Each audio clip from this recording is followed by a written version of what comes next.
Welcome to another edition of the Houston Real Estate Market Update. Here, this is October 2025, and a lot's been happening since I made my last market update video. So let's dive into numbers because it's been a big change here this summer and beginning into fall. All right, let's start off with what's going on with how many new homes are coming on the market. So you see here is 2023, 2024 in green, and here in blue is 2025. And we've definitely dropped off from the summer. Like, we've had the most homes we've seen hit the market in years, peaking at just over 18,000. Thankfully now we're closer to 14,000 new homes hitting the market, which is still up. We're still up 14% year over year and 20% from 2023. So we're seeing more homes still hit the market. It's just not at the same pace we've seen earlier this year. Great news for if you're looking to buy a house. This is awesome. You're still seeing more inventory come on the market.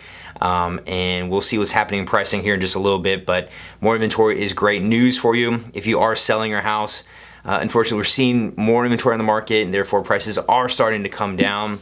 And I'll dive into that here in a second. But taking a look at active listings here, 2024 in the green, and here's 2025 in the blue. A ton of homes on the market still, even though we've come down from our peak in July. Single family home inventory is up 29% year over year. Townhomes and condos are up 32% year over year. Rental homes are up 45% year over year. So even in rentals, there's still a lot of inventory, and it's not moving as fast. And new homes on the market, inventory is up 18%. So again, in all these categories, we're seeing more and more inventory. And we should start to see prices come down, so we'll get to that here in a second. But let's take a look at pending homes. And pending homes are homes that have accepted an offer and they're on their way to close. And it's a good kind of a leading indicator to see where we're going. And we've seen more homes sell this year than we've done the past 2 years, although it's slightly more.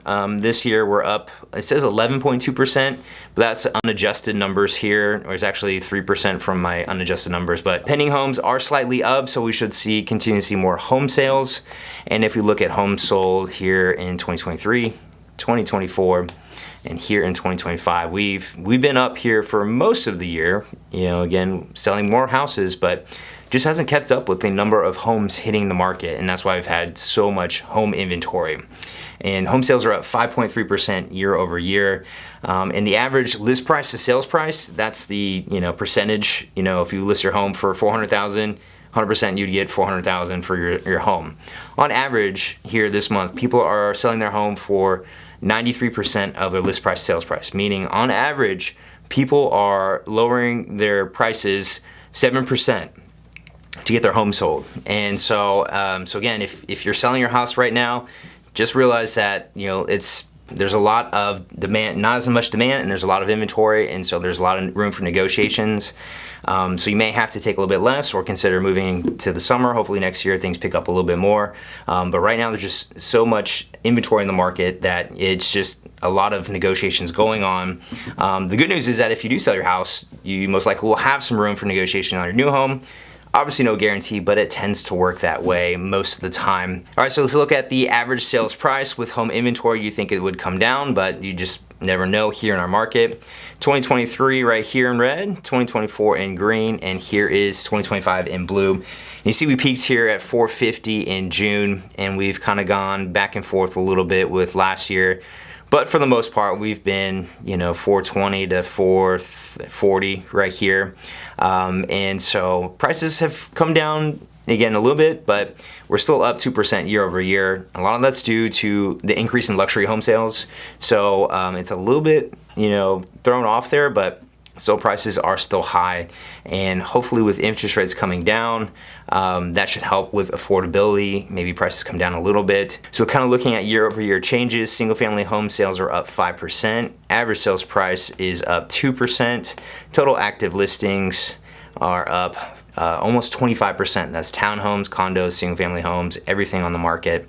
And then months of inventory is at 5.2, which is an average market, but it honestly feels more like a buyer's market out there. So a lot of my buyers have been having more pricing power, again, with making offers and sellers being more negotiable. And pending home sales are up from the adjusted numbers at 6,900 to 7,600 at 11.2 year over year. And then taking a look at interest rates, they've come down. We've had seen them come up a little bit, but right now 6.27 for average 30-year fix, 5.52 for the 15-year conventional fix. I do have a couple lenders that are getting in the upper fives for a 30-year fix right now. And with interest rates coming down and prices more softening, there's a lot of room for negotiation and buying a house. But buyers tend to be like, hey, interest rates coming down, I'm gonna wait till they get down lower. Hey, totally get that. Sometimes it's not the right time, but as there's more negotiations right now and as interest rates come down, this is a good time to purchase a house because you have, again, a little bit more flexibility. Let's say you buy a house right now, lock in at 5.8%, which is a great rate, all things considered, since we were just at 7 here earlier this year. And let's say interest rates go down, a whole percentage point, 4.8. I have some lenders that will do a free rate modification, meaning, hey, you can go ahead, instead of refinancing and going through the cost of title policy and all that, it's like a $300 charge, and we'll just modify your rate from 5.8 to 4.8, and it's just that small fee. Principal, interest, everything stays the same. You stay with the same company. And so I do have a few lenders that will do that. And so that kind of helps protect your downside, but helps you lock in the opportunity to really negotiate for a good price and pick the home that you really like, because there's so much inventory on the market. So if you're interested, please let me know. I'll be happy to share some of those lenders. Again, being in the business since 2013, I have so many great contacts. I'm always happy to share with my clients. So please reach out here, call, text, email, or respond here on YouTube. Always don't forget to subscribe, and all the best to you. Take care.